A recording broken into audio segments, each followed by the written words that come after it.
Vice President Sara Duterte, and our party that came, that was headed by, well, of course, House Speaker Martin Romualdez, and the Deputy Speaker and former President, President GMA, our Philippine Ambassador to the United States, Ambassador Babes Romualdez.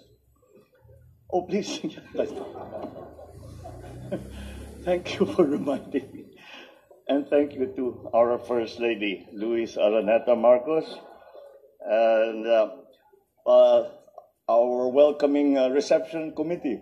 Whenever it is that we come here, Pasay District Representative Antonino Calixto, and our good friend, of course, Mayor Imelda Calixto Rubiano, AFP Chief of Staff General Andy Centino, Major Service Commanders, the Philippine Coast Guard Commandant Admiral Abu, who is going to get very, very busy in the next few weeks, Philippine PNP Lieutenant General Rodel Sermonia, my fellow workers in government, ladies and gentlemen, good afternoon.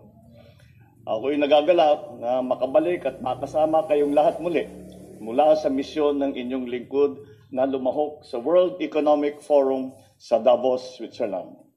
International engagement and outreach with our global partners in government, in business, international and civil organizations, and the academe form an important cornerstone of this administration's security, economic, and people-centered development agenda.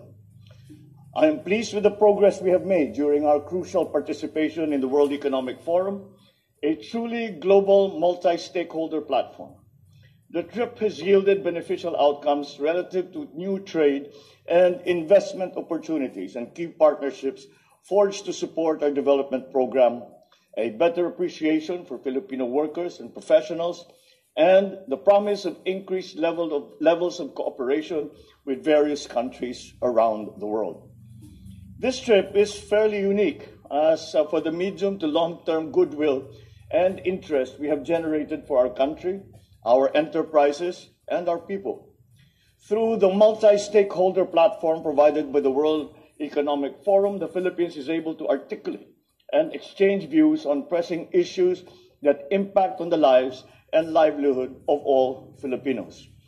Our WEF engagement has enabled the many leaders and experts in government, in business, civil organization, and in the academe that were in attendance to receive the good news that the Philippines is leading economic recovery performance, not only in the Asia-Pacific, but also in the world.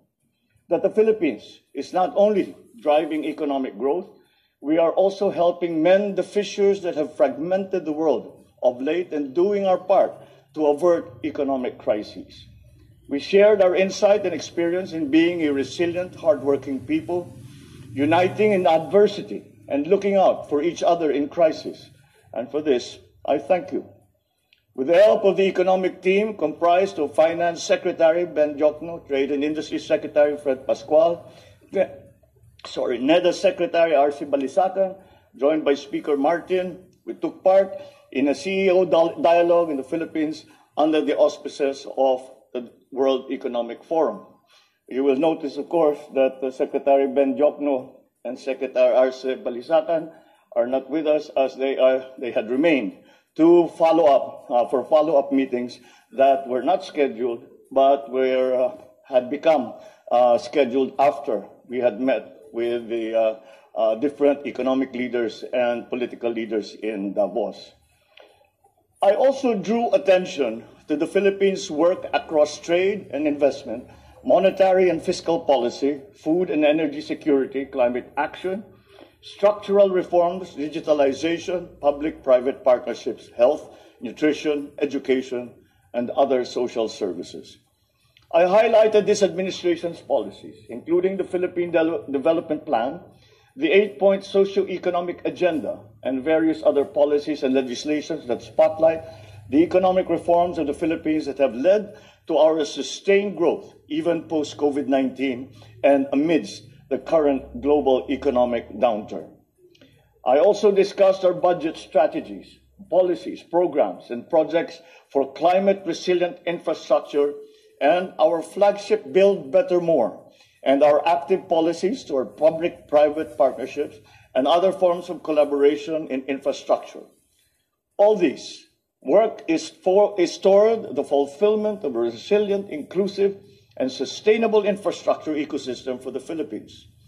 I took the opportunity as well to consult with our friends and partners in Davos on the Sovereign Wealth Fund as a means for us to diversify our income sources to generate various welfare effects to the Filipino people, while recognizing that this is a collaborative work with experts and our lawmakers so that its final form is what we intend to be. And that discussion about the Sovereign Wealth Fund, the Maharlika Fund, was an interactive one, wherein not only did we present our ideas on what the fund should look like, but we asked them, what do you think would be most advantageous for the Philippines so as to allow the potential investments that you are thinking about bringing to the Philippines, and how the fund would be best designed to service that investment. I opened the panel session on moving towards nutrition security, where I discussed some of the efforts and goals that we have set to achieve food and nutrition security, and had provided ideas on how the global community can cooperate to expedite and ensure that our efforts remain effective.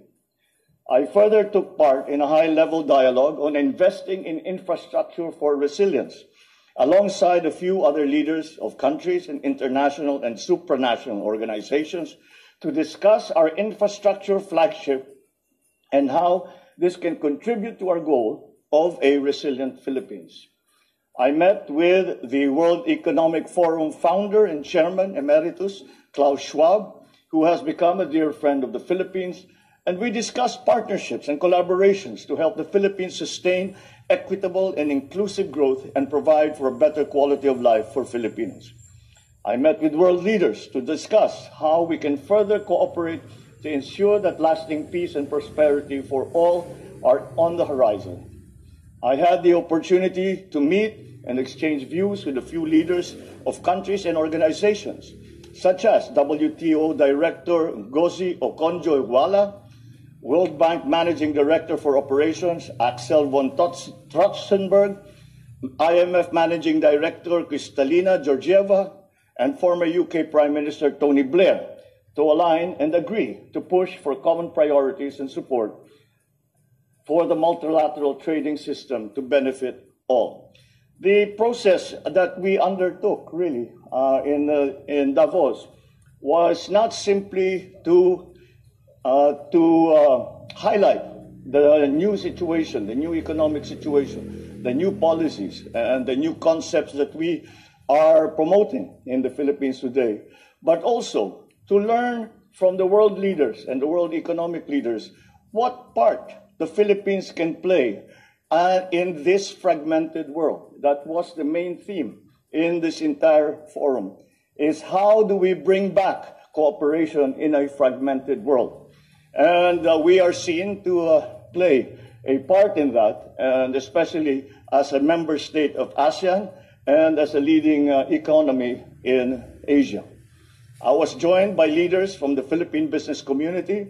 We took part in several activities to help promote partnerships with our private sector economic leaders. I met with key executives of companies such as DP World, Glencore, Morgan Stanley, who incidentally is going to be now, because of investor confidence, is going to open an office here in the Philippines. The business meetings held promise of new investments in many of our economic sectors, including mining, processing, digital solutions, logistics, telecommunications, renewable fuel, amongst others, and will enable our companies to participate deeper in global value chains. Finally, as ever, no visit will ever be complete without meeting our countrymen in Switzerland and the surrounding areas. We were serenaded to our great surprise, by a young man by the name of Ivan Mendoza, grand finalist of The Voice of France, who astounded everyone, ourselves included, who showcased how Filipino talent is truly world-class and served as another shining example of how all Filipinos are individual ambassadors of goodwill in their own right. We will now be working to consolidate and develop these contacts and discussions that we have begun. The measure of success will be how much of this we can bring to fruition. That process has begun, and we will continue until we see the final results of these endeavors. Maraming salamat po sa inyong lahat at magandang hapon po.